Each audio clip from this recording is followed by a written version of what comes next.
그래도 이 학교 설립자가 어떤 비전을 가지고 이 학교를 설립했고 키워왔고 앞으로도 어떻게 할 건가 하는 걸 들어보는 것은 상당히 의미가 있을 거라고 봅니다. 그래서 오늘 긴 시간은 아니지만은 여러분께 드리는 이 시간이 도움이 되리라고 생각해서 섰습니다. 특히 이제 뭐 자주는 안 보지만 인터넷 같은데 우리 학교 이름을 쳐보면은 뭐 이런 얘기 저런 얘기들이 많이 이제 있는 것 같아요. 그 중에 글로벌 선진학교 너무 종교적이지 않나 이런 걱정들도 이렇게 써놨더라고요. 근데 사실 그런 것들은 신앙이 교육에 미치는 영향을 잘 몰라서 하는 소리 같은 생각이 들 때가 있어요. 예컨대 우리가 어떤 규칙이나 규율로 또 당위적인 논리로 학생들을 많이 설득하지만 그걸로 학생들이 자기를 지키기 사실 어려워요. 그 규율이나 규칙이 해제되는 순간 그 숨어있던 게 스물스물 올라오거든요. 그런데 신앙이라고 하는 거는 자기 안에서 규칙이나 규정을 넘어서는 새로운 어떤 자기 조절 능력을 갖는 정말 자아가 바뀌는 거기 때문에 되게 우리 학교에서 뭐 막 나가면서 걱정했던 친구들이 바뀌는 건 딱 하나의 포인트예요. 영적으로 하나님을 고백하면서부터 애들이 확 바뀌는 거예요. 그래서 이런 거를 잘 모르시니까 아마 그런 얘기도 써놨나 이런 생각하고, 또 하나는 선생님들입니다. 선생님이 곧 학교거든요. 사실 뭐 시설도 다 중요하고 다 중요해요. 그렇지만 많은 교육적 논문을 보면 교육에 있어서 절대적인 역할을 하는 건 선생님들이, 천하없이 좋은 시설을 갖다 놔도 선생님들이 온전치 못하면 교육 실패거든요. 근데 이제 요즘은 다 권리를 주장하는 사회잖아요. 뭐 학생 인권, 또 교권, 뭐 무슨 권리. 그런데 이제 그런 권리를 포기하고 무한 희생을 할 수 있는 선생님을 어디서 찾을 건가? 저는 신앙 고백이 있는 선생님 아니고는 거의 불가능. 저도 뭐 벌써 이 교육한 지가 20몇 해 되죠. 그래서 저는 뭐 이런 여러 가지 얘기가 있지만은 오늘날 우리 학교가 가능하게 했던 거는 바로 이런 영적인 힘이었다 하는 걸 다시 말씀드리면서, 그럼 뭐 영적인 것만 갖고 되겠느냐? 아니죠. 세상을 능히 극복할 수 있는 그런 실력 있는 학교 역시 필요한데 그걸 향해서 우리가 동시에 가고 있다 하는 그런 말씀을 드리고 싶습니다. 우리 학교는 잘 아시다시피 2003년에 강원도 홍천군 북방면 본곡리에서 시작을 해가지고 오늘 이렇게 음성 캠퍼스, 또 문경 캠퍼스, 또 사진을 띄워주시면 돼요. 네, 그리고 뭐 미국 캠퍼스, 또 세종 창의 캠퍼스, 이런 순서대로 쭉 이제 학교가 발전을 했어요. 사실 뭐 삼성이 도와준 것도 아니고 현대가 도와준 것도 아닌데 이 짧은 기간에 이렇게 빠른 속도로 또 국내 최고의 지위를 갖는 학교로 성장했다고 하는 것은 아까 말씀드린 대로 많은 요소들이 있지만은 신앙적인 힘이 가장 큰 힘이었다 하는 것을 말씀드릴 수가 있습니다. 현재는 졸업생들이 한 2,000명 정도 나가 있는데 아마 다른 학교 한 20만 명 졸업시킨 학교 파워가 있는 거, 2,000명이 전 세계에 나가가지고 엄청난 역할을 해대고 있거든요. 그래서 전에는 제가 이런 인재를 기르게 될 겁니다, 이렇게 하면 이렇게 될 겁니다 하고 외쳤는데 지금은 이제 이렇게 해봤더니 이렇게 되던데요 라고 말씀드릴 수 있기 때문에 과거보다 지금 제가 훨씬 더 힘있게 말씀드릴 수가 있는 거죠. 제가 군대 군목 생활을 한 11년 했는데 마지막 근무한 데가 지금은 이제 그 평택으로 왔지만 용산 미팔군이라고 하는 용산에 있는 미군 부대가 있었는데 거기에 이제 한국군 군목으로 몇 년 근무를 하고 그리고 이제 예편을 했는데요. 예편하고 나니까 그때가 IMF가 확 터졌어요. 근데 이제 TV에 보니까 우리나라 기업들이 이 글로벌 기업 사냥꾼들에 의해서 무차별 헐값으로 매각이 되고 거기에 대해서 아무도 대책을 세우지 못하는 이런 과정을 보면서 드디어 이제 진짜 글로벌 시대가 됐구나. 우리 민족의 어떤 이익을 지켜내고 앞으로 이 한반도의 통일 이후에 이 국제관계에서 통일에 따른 여러 가지 이권들을 어떻게 지켜낼 건가 걱정이 됐어요. 이대로 가서는 안 되겠다. 뭔가 새로운 교육 체제를 도입해서 그야말로 글로벌 인재를 길러야 되지 않는가, 이런 생각을 깊게 하게 됐고요. 또 북한 생각을 한번 해봤어요. 북한이 생각보다 오래 버티지만 아마 아주 오래 버티지는 못할 거예요. 지금 우리가 사는 모습하고 북한이 현재 사는 모습하고는 아무 차이가 나요. 사실 같은 민족으로서 북쪽에 저렇게 사는 걸 그냥 보고만 있어야 되는 게 아무 속이 타요. 그래서 정치인들을 다 뺨을 한 대씩 때려주고 싶을 정도. 저렇게 힘들게 사는데 거기 전혀 관심이 없고 그래서요. 또 다음 사진을 보면은 이게 북한의 민둥산이에요. 땔감으로 다 싹 잘라다가 아주 싹 긁어다가 뗐기 때문에 지금 이렇게 해서, 그러니까 홍수가 한번 나면은 뭐 난리가 나는 거예요. 그래서 우리가 통일이 분명히 되면은 통일 이후에 우리 민족을 지켜갈 수 있는 이런 인재가 그야말로 글로벌 인재가 필요하지 않나, 이런 생각을 하면서 이제 여러 가지 과정을 통해서 학교를 만들게 됐습니다. 그리고 20년 전에 학교가 가지고 있던 문제나 지금이나 하나도 안 바뀌었어요. 바뀔 걸로 예상을 했죠. 세월이 가고 시간이 가면은 교육학도 더 발전할 거고 교사들의 역량도 더 발전할 거고 국가교육행정의 체제도 더 좋아질 거다, 이렇게 생각을 하고 20년을 기다렸는데 당시에 가졌던 문제들이 지금 더 악화됐어요. 학교 폭력의 유형만 봐도 예를 들면 너 왜 그렇게 자꾸 괴롭히냐 물었더니 특별히 이유가 없습니다 하는 답변이 36%나 돼요. 상대방이 먼저 괴롭혀서 약간 보복성이죠. 25%. 쭉 내용을 보면은 결국 뭐 특별한 이유도 없이 아이들이 그렇게 서로 괴롭히는 거예요. 이것은 뭔가 극심한 스트레스에 시달리고 있다 하는 그런 반증이 되는 거죠. 그러면 입시를 성공시킨 자녀는 뭐 괜찮은가? 예컨대 말이죠. 입시 결과를 굉장히 부모가 그냥 달달 볶아가지고 성공적으로 만들어낸 학생들이 어떤 때는 엄마 이제 됐어? 그리고 엄마에게 칼을 들어요. 됐지? 그러고 자살을 해요. 그러고 보란듯이 방종하게 살아요. 이게 과연 정상인가? 이렇게 해야 되는가? 또 의뢰이 그렇게 해야 되는 걸로 인식하는 게 맞는 건가? 그래서 헤드라인에 보면은 여러분 쭉 보십시오. 자해 자살로 응급실 찾은 환자 절반이 10대, 20대. 정신과적 문제를 어려서부터 크게 갖게 되는 거예요. 학생은 점점 줄어서 우리 태어날 때 100만 명 넘게 태어났는데 지금 아이들이 한 해 20만 명 태어나요. 4분의 3이 날아가고 4분의 1밖에 안 남은 학생인데 사교육비는 계속 더 늘어나요. 여기에 그치는 게 아니죠. 청소년 도박 중독, 온라인이 오프라인보다 3배나 더 많다. 지금은 마약이 상당히 지금 선을 넘어선 것 같아요. 고교생 포함 마약 유통책 검거, 투약자 1명은 중학교 1학년 이런 식으로. 건강성을 우선해요. 일단 건강해야 된다. 육체적으로 건강해야 되죠. 태권도를 보통 우리가 중학교 때 오면 한 3단까지 하라고 이제 하거든요. 태권도를 애들이 다 좋아하겠어요? 어떤 애들은 굉장히 싫어하기도 하죠. 근데 꽤 많은 학생들이 처음엔 싫었는데 자꾸 하다 보니 좋아진다, 이런 애들이 많고, 또 여기 아빠들도 많이 오셨는데 저도 이제 어린 시절 지났잖아요. 제가 덩치가 좀 적은 편이니까 이게 청소년 때는 또 한 덩치 해야 좀 가오도 나오고 그러는데 덩치가 적으면 좀 불편한 게 많아요. 근데 이제 한 번만 큰 아이를 때려 눕히면은 그땐 괜찮고 기회를 보는 거죠. 딱 봤다가. 근데 태권도를 하면은 그런 자신감이 생기는 거예요. 실제 여기저기 태권도 관장님도 계시지만은 덩치 큰 아이들을 공식 겨루기를 시키면 적은 애들이 많이 패잖아요.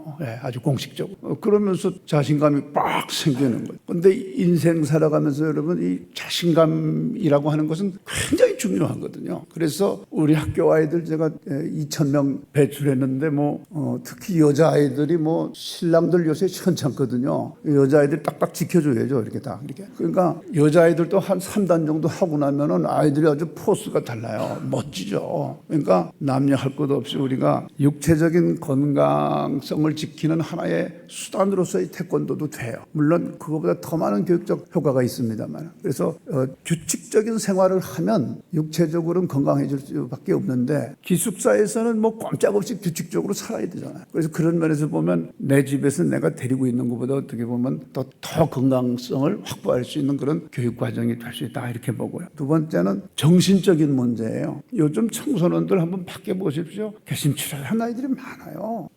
도대체 눈에 힘이 없고 아주 그냥 불편할 정도로 개심치레한 애들이 많거든요. 근데 여기 오면은 벌써 한 2달만 지나면 애들이 눈이 맑아져. 또 이 주변에 뭐 조상들이 쫙 누워 있지 뭐 그러니까 뭐 정신이 맑아질 수밖에 없어요. 이게 자연과 함께 말이죠. 어쨌든 아이들이 이제 도시 생활을 하면서 막 그냥 개심치레했던 이 정신이 여기 오면 맑아지는 거예요. 정신이 아주 맑아지는 거죠. 그래서 시골에 있다고 우습게 보면 안 돼요. 다 그게 뜻이 있는 거예요. 네. 그리고 영적인 것도 요새 이제 뭐 교회도 겁나서 못 가겠어요. 이게 2단인지 3단인지 5단인지 알 길이 없잖아요. 그런데 여긴 다 검증된 목사님들이 아이들의 신앙 지도를 얼마나 건강하게 하시는지 저는 그게 아주 큰 자부심이에요. 그래서 여기 우리 학교에 오면 아이들이 다 신앙이 일단 건강해지는. 그러니까 아이들이 멋지죠. 그래서 우리 학교는 뭐 대학도 좋고 다 좋지만은 그것보다 더 중요한 게 건강성을 유지하는 거예요. 그래서 저는 밤낮 없이 건강한 우리 아이들 기대하고 마음으로 우리 학교를 세워가고 있습니다. 두 번째는 이제 아까 말씀드렸다시피 근성이라는 게 중요하잖아요. 되게 이제 요새 그 어린 사람들이 보면 참을성이 없거든요. 그냥 감정 그대로 드러내는데 세상에 누가 제 감정을 받아줄 사람이 이 세상에 누가 있겠어요? 없어요. 사실 힘든 거에 누군가 그렇게 감정을 여과시키지 못하고 막 쏟아내는 사람이 옆에 있으면은 너무 힘들거든요. 같이 있는 사람은. 근데 이게 훈련이 됐다고 생각해 보세요. 얼마나 어디 가면 인기가 좋겠어요. 그러니까 여기서 엄마가 있으면 역성 들어줘서 이 감정 컨트롤이 잘 안 되거든요. 그냥 쏟아버리니까. 그런데 여기서는 선생님들이 다 이렇게 적절하게 되게 이제 우리가 그런 말을 해요. 글로벌 선진학교에서 이제 12학년 마치고 나가면 애지간하면 다 장로급 권사급이 된다. 뭐 이런 얘기를 하거든요. 그만큼 이제 아이들이 자기 정리가 돼서 나가는 거예요. 그래서 이 승부근성도 저희가 이제 뭐 체육대회 같은 거 하면 아주 난리를 칩니다. 왜 그렇게 이제 그 뭐 소위 말하는 고연전 연고전보다 더 세게 시키는 이유가 있어요. 한 8종목 가지고 막 경쟁을 시키는데, 그리고 잘하는 학생만 운동 못하게 하기 위해서 특정 학생이 여러 종목을 못 나가게 하니까 모든 학생이 다 선수가 되는 거예요. 그래서 기를 쓰고 싸워서 이기게 만드는 거예요. 왜냐하면 그렇게 악을 쓰면서 이겨봐야 되는 거예요. 그래야 뭔가 그 근성이 생기는 거거든요. 그냥 이래도 흥 저래도 흥 됐어 네가 다 가져가 이런 식으로 하면 그 어떻게 이 험한 세상을 이겨내겠어요. 그렇다고 뭐 칼 들고 다니라고 할 수는 없잖아요. 그러니까 정정당당하게 끝까지 해가지고 승리를 따내고 말이에요. 여기 7학년부터 오면은 6번 그 경험을 하고 나가는 거예요. 그러면 완전히 체화가 되는 거죠. 이런 거 굉장히 중요합니다. 뭐 예컨대 이제 미국 USA 투데이에서 웨이터 룰이라는 걸 소개를 했는데, 미국의 성공한 그 기업의 CEO들의 특징이 있는데 그게 이제 웨이터 룰이라는 걸로 설명을 한 거예요. 보통 코너 오피서라는 말도 쓰죠. 이 오피스가 최소한 저 귀퉁이 양면에 밖이 내다 보이는 오피스를 쓰는 사람은 CEO들이잖아요. 그러니까 이제 코너 오피서라는 말을 쓰는데, 이런 사람들의 그 인격적이나 삶을 대하는 태도적인 특성 중에 하나가 웨이터 룰이라는 거예요. 그게 무슨 말이냐면 아주 중요한 얘기를 지금 하고 있는데 웨이터가 음식을 나에게 쏟았어요. 그럼 대개는 야 매니저 오라 그래. 이 음식값 받을 거야 안 받을 거야? 이 새끼 당장 내보내. 이러면서 화를 풀게 되잖아요. 되게. 근데 웨이터를 탁 벗어서 툭툭 털면서 안 그래도 이거 세탁 맡기려고 그러는데 잘 됐어. 뭐 이러면서 이 웨이터의 입장을 먼저 고려해주는 그런 여유로, 이런 사람들이 주로 CEO가 되더라는 거예요. 그런 게 여러분 교과서로 공부해서 배워집니까? 아니에요. 여기서 생활하면서 그런 거를 배워야 된다. 그래서 우리 학교는 그런 것이 훨씬 더 중요하다. 그렇게 보는 거예요. 또 글로벌 영양 하면 도대체 영어를 왜 그렇게 열심히 해야 되는지, 또 도대체 뭐 외국에 괜찮은 학교에는 왜 가야 되는지, 왜 장학금 받으면서 가야 되는지, 뭐 이런 게 이유가 있어야 되잖아요. 무조건 그렇게 하라고 그러면 그게 얼마나 힘든 일이 되겠어요. 그러니까 전 세계를 보게 해야 되는 거예요. 우리가 국제자원봉사 의무적으로 해서 다 어려운 나라들 가게 하고 전 세계에 막 여러 나라 아이들 불러가지고 해마다 막 행사를 해대고 걔들하고 뭔가 교류하게 하는 이유는 세계가 어떻게 돌아가는지 애들이 알고 경험하고 체험하고 그래서 내가 더 공부해야 되겠다. 그래서 내가 내 자신이 솔루션이 돼야 되겠다. 뭐 이런 사명감 같은 걸 느끼게 해줘야 되잖아요. 그래야 거기서 뭔가 얘기가 되는 거죠. 동기부여가 되는 거죠. 그래서 아주 다양한 국제적인 활동을 참 많이 합니다. 영어, 한국어에다가 이제 뭐 다른 언어, 스페니시 같은 거 하나 더 하면은 이건 뭐 엄청난 언어적 파워를 갖는 거예요. 그래서 이런 거는 우리가 일찍부터 만들어줘야 되겠다. 근데 이게 잘 쉽지 않으니까 이제 저희가 정책적으로 우리 학교에 들어오면은 한 한 학기만 댕기고 1년은 미국 가서 좀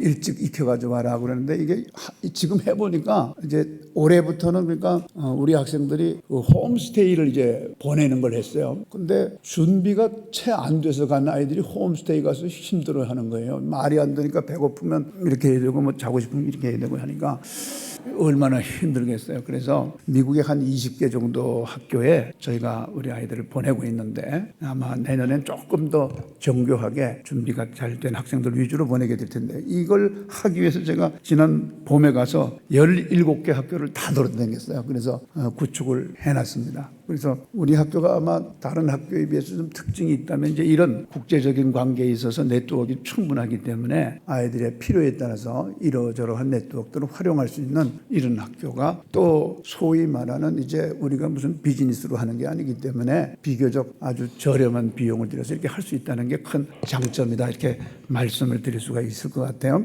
스팀 융합 교육을 하는데 지금 8년 차예요 지금이. 그래서 아마 지금은 보니까 거의 세계에서 최고 학교가 되는 것 같아요. 스팀 교육에 있어서는 이게 일반 학교에서는 입시에 도움이 안 되기 때문에 이 채택을 안 하는데 저희는 아이들에게 융합적 사고력을 향상시키기 위해서 꼭 필요하다고 생각하기 때문에 이렇게 해서 아이들을 교육시키는데 얘네들이 이제 대학에 가서 아주 이게 굉장히 도움이 되는 것 같아요. 대학 가면 애들이 다 날아다니잖아요. 그래서 이 부분이 이제 우리 학교의 굉장히 중요한 교육 분야의 하나이고 또 하나는 문해가 안 되는 사람들이 너무 많대요. 그리고 이 책을 많이 읽어줘야 인문학적 소양이 생기게 되는데 왜냐하면 읽지 않고 보기만 하잖아요. 영상을 보기만 하죠. 그래서 우리 학교에서는 최소한 200권은 반드시 읽고 졸업할 수 있도록 그래서 문해력과 동시에 인문학적 소양을 확고하게 하는 쪽으로 그렇게 지금 전 세계적으로 보니까 쭉 꼽아보니까 한 40여 개 나라의 아이들이 대학을 갔는데 뭐 장학금 받은 것 하여튼 엄청나요. 사실 요즘은 이제 지식이 스마트폰을 통해서 공유되는 그런 사회이기 때문에 굳이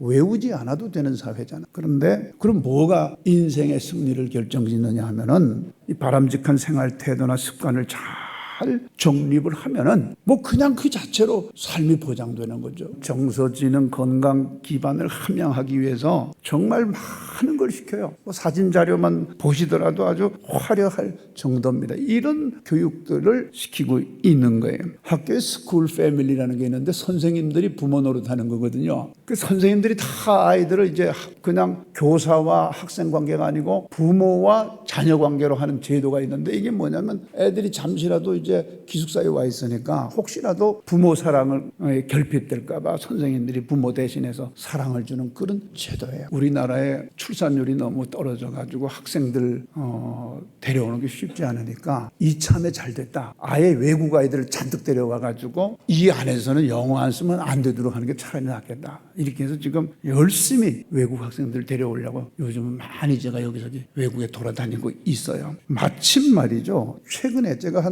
이제 3년 우리 코로나 때 너무 힘들어가지고 이거는 진짜 정부가 책임을 좀 방기하는 측면이 있다. 왜? 아니 나라가 정한 법에 의해서 다 만들어 놓은 학교인데 똑같은 법에 의해서 공립학교는 다 지원해요. 그러니까 초중등 교육법 60조 3회에서 설립된 공립학교가 있어요. 거기는 뭐 아주 넘친 데 쓸 데가 없대요. 근데 우리는 아주 그냥 지난 코로나 때 죽다가 살아났어요. 그래서 이제 계속 정부 또 국회에다 요청을 계속했어요. 이렇게는 이제 안 됩니다. 정말 힘듭니다. 했더니 이제 일부 최근엔 여당 국회 교육위의 간사 역할을 하시는 조정은 의원께서 총대를 매주셔가지고 빠르면은 내년부터 늦어도 2026년부터는 일단 인가대안학교에 한해서 일반 사립학교 수준의 재정 의존하는 것을 목표로 추진하겠다. 우리 학부모님들을 우리는 교육 파트너로 생각을 하고 같이 키워야 된다. 여러분 뭐 학교에다가 아이들 맡겨놓고 알아서 해라. 우리는 이제부터 감독할 거야. 이렇게 해가지고는 누가 여러분 그 돈 받고 그 노릇을 합니까? 그게 아니고 같이 키워야 되죠. 그렇죠? 같이. 그래서 뭐 우리 부모님들이 우리와 함께하는 여러 가지 통로들이 있어요. 같이 기도하는 모임, 게다가 뭐 아빠들도 또 오라고 그러고 또 어떤 분들은 아예 법인 운영이사나 선교이사로